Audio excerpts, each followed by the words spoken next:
On. So today we're going to start a new module, corrosion and metal finishing. Corrosion. So what do you mean by corrosion? The first thing which comes in our mind as soon as we talk about corrosion is iron. Why metals undergoes corrosion? So today we're going to discuss definition of corrosion, types of corrosion, the major types, and electrochemical theory of corrosion. So as soon as we think about corrosion or hear about corrosion, the first thing which comes in our mind is iron. So why iron undergoes corrosion? Let us discuss. So only iron undergoes corrosion or any other metal undergoes corrosion? What is the reason for metals to undergo corrosion? Let us discuss that in our today's discussion. So these are you can see the images. So the nails, this is this first image. The first image which I am showing here, this image is taken in the sea. These are nails. So all are made up of iron. So iron undergoes rust. So this can be when metal comes in direct contact with air or oxygen or any corrosive gases, or when metal comes in contact with water, the metal undergoes severe corrosion forming rust. So what is corrosion? Let us see the definition of corrosion. So corrosion is defined as a natural tendency of metal to undergo destruction or dissolution by chemical or electrochemical reaction. So this is the definition for corrosion. So let us see why metal undergoes corrosion. So the main reason for metal to undergo corrosion is, so what happens is, so you have, how do you get a metal? For example, iron. So how is iron obtained? So we have iron. So iron is obtained from its ore, right? So we have ore of iron. So what do we have? We have ore of iron. Okay. So we will take ore of iron and ore. So this ore of iron is going to subject to metallurgical process. What are different ores of iron? It might be hematite, magnetite, citrite. So when this is subjected to metallurgical process, so what happens? You're supplying energy. So iron will be in the form of Fe3 plus, Fe plus 3. This is the highest stablest state of iron. So when you're subjecting to metallurgical process, you are giving energy to it, supplying energy to this. So you are giving energy to this, it will absorb this energy. From the stabler state, it will go to the highly unstable state Fe. So this excited state is highly unstable. So whenever metal gets a chance to get back to its highly stable state, it will come back. So how? So when this metal comes in contact with either oxygen, or when metal comes in contact with any of the gases such as chlorine or ammonia, so what happens? Or moisture, the metal try to come back to its original stable state, that is Fe plus 3. So that reverse process of what? Reverse process of metallurgy is called as corrosion. Okay, so this is the reason why metals undergo corrosion. The main reason for metal to undergo corrosion is this. So the purest form of metal is obtained by metallurgical process, and this purest form of the metal is highly unstable. So whenever the metal gets a chance to go back to its stable state, it goes back by combining with either oxygen or moisture or any of the corrosive gases, and this is called as corrosion. So corrosion is also termed as metal cancer. So metal cancer. So corrosion is mainly classified into two types. One is dry corrosion, other one is wet corrosion. So what do you mean by dry corrosion? Whenever metals comes in contact with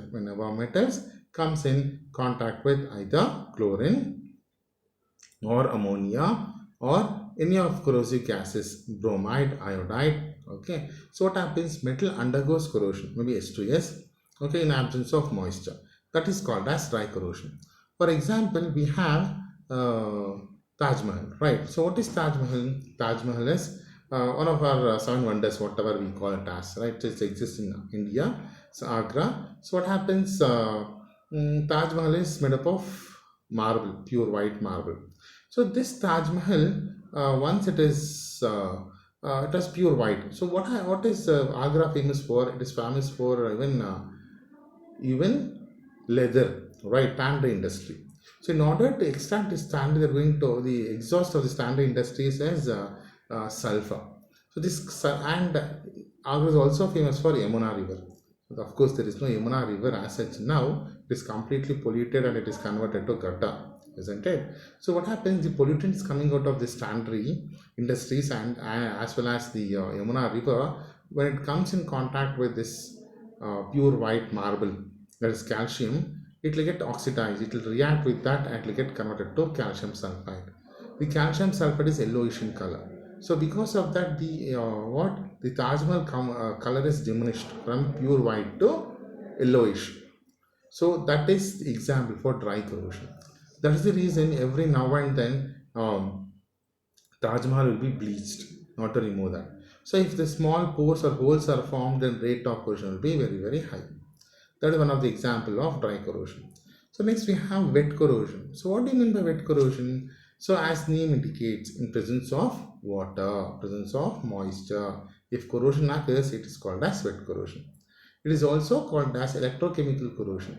So why it is called as electrochemical corrosion? Because here electrochemical reaction occurs. So what are those electrochemical reactions? It might be oxidation, reduction, both will occur. So in case of wet corrosion, electrochemical reactions, oxidation and reduction occurs. So let us see what are those electrochemical reactions occurring. So by taking an iron strip, okay. So the reactions occurring in wet corrosion can be better understood by electrochemical theory of corrosion. Let us consider a strip of iron and copper in contact with each other in an aqueous medium. So when iron and copper are in contact with each other in an aqueous medium, so what happens? You know that iron lies high in a electrochemical series and copper lies low in electrochemical series, right? So the electropotential of iron is minus 0.44 and that of copper is plus 0.34. When you compare the electropotential, iron acts as anode, copper acts as cathode. So since iron is acting as anode, it will undergo oxidation to give you Fe2 plus and 2 electrons. So this is how iron undergoes oxidation. So what is cathode? Copper is acting as cathode. So what will be the cathodic reaction? So if I ask cathodic reaction in your regular classes also, you told the Cu2 plus will undergo reduction, isn't it? But here there is no Cu2 plus. So anode is in contact with copper in some aqueous medium. Aqueous medium might be water or anything or NaCl medium. So since there is no water, since there is no Cu2 plus, copper does not undergo any reaction. Copper will not be involved in the reactions. Then what will be the cathodic reaction? Cathodic reaction is, so either reduction of H plus or water take place. So depending upon the medium, so reduction of H plus or water takes place at cathode. So then depending upon the medium is, then there exists two cases. So reduction may occur in presence of oxygen or reduction occur in absence of oxygen. If reduction occurs in presence of oxygen, then what are the cathodic reactions? Let us see. If reduction occurs in presence of oxygen, then once again there exists two cases, that is acidic media. If medium might be acidic or medium might be basic or neutral. If medium is acidic and in presence of oxygen, then H plus. So what is the mean? How do you define acid? Acid as a solution containing or solution which donates H plus ions when in solution. Right, a substance donates H plus ion when in solution. So the main thing is protons or H plus ions itself, right? So the H plus ions undergo reduction by accepting electrons in presence of oxygen to give you water. So if the medium is basic, basic means what? Hydroxyl ions. So basic means hydroxyl ions. If neutral means water. If basic or neutral means then water undergoes reduction in presence of oxygen to give you OH minus ions. So next is in absence of oxygen. What happens? What is the electrochemical reaction in absence of oxygen? Same reactions in absence of oxygen. In presence of oxygen, we have two sets: acid media, neutral media. Again, in absence of oxygen, we'll have two types: acid media, neutral media. Only difference is this oxygen will not be there. So now let us see what are those reactions. So in acidic media, what happens? H plus will undergo reduction by accepting electrons to give hydrogen. Basic or neutral media, water undergoes reduction by accepting electrons to give you hydroxyl ions and hydrogen. Now you might ask a question. So if it acid media will, I mean, what will be the cathodic reaction exactly? So the media might be either acidic or neutral. It cannot be both, right? Or reaction might occur in presence of oxygen or in absence of oxygen. It cannot be both. So cathodic reaction will be any one. So the anodic reaction is this. So now, if the media is acidic and in presence of oxygen, then cathodic reaction will be only this. Or if the media is basic and in absence of oxygen, then this will be the cathodic reaction, this will be the anodic reaction. So what are the products at cathode? OH minus and hydrogen. Hydrogen will escape into the atmosphere. And what do you have? You have OH minus. So this OH minus will react with Fe2 plus ions produced at anode. And what do you get? You get ferrous hydroxide. This ferrous hydroxide will further undergo what? Further undergo oxidation in presence of oxygen to give you rust, Fe3O4. So whatever you get here, this is called black rust. If it in presence of water, it is called as hydrated rust. So the corrosion product is finally rust. Okay, this is the electrochemical theory of corrosion. Got it? So any one cathodic reaction will occur, any one or anodic reaction is common. So since the metal acting as copper is not involved in the reaction, so the metal acting as cathode will be protected from corrosion. So only the metal acting as anode will undergo corrosion, whereas metal acting as cathode will be safe. Okay, thank you. In our next discussion, we'll discuss few more topics. Thank you.